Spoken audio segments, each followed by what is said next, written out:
No, it'll be short. So, John, speaking of rugby, right? And I'm a big rugby fan, right? And when Kenya's not playing in the sevens, I support the Springboks because my son was born in South Africa, and that's the conflict we have all the time. And they are the best team in Africa, so it's great to support one of our own. So, anyway, about 40 years ago, speaking of rugby in Kenya, and rugby's come a long way. There's a legend we used to hear back in the day when we were playing high school rugby. I say, it's late 70s, early 80s. There was a guy who played for Watembezi and the Kenyan team called Jackson Omaido. If you ask Rombo and all these guys, they will tell you there's a guy called Jacko Omaido. This guy had the biggest thighs. Watch Zila's Awaluya. The biggest thighs ever. And he could kick that ball up and down the field.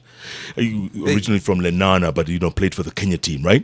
So traditionally, when you're in the Kenya team, every year there's a team that used to come and play Kenya called the British Metropolitan Police.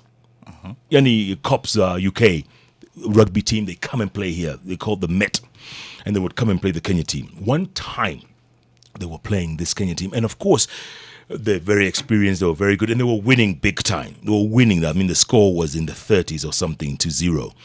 But then there was a foul committed on a Kenyan player inside their 25. Inside their 25.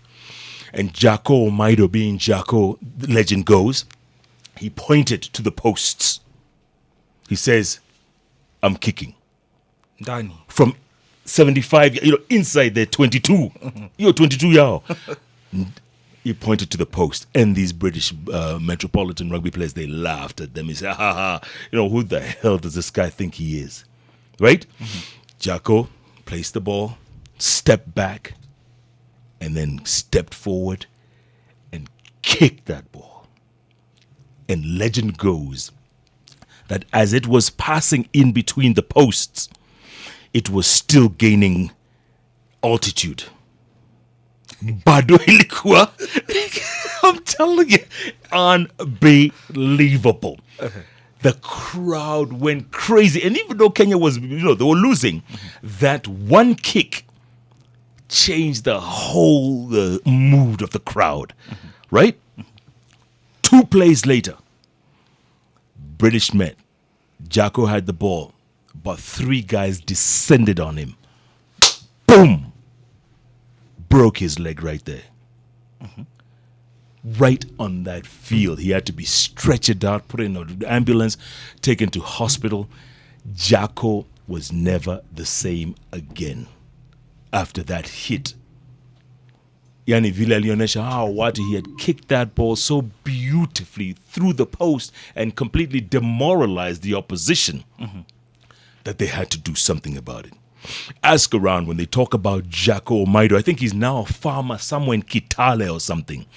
But he was one of the legends of rugby back in the day.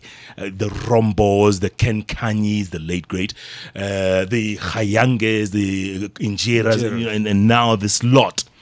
They got their inspiration from a guy called Jacko Omaido.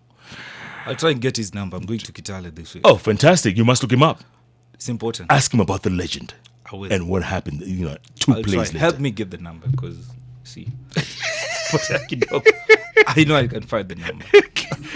Kianda, that's what we call a story a day.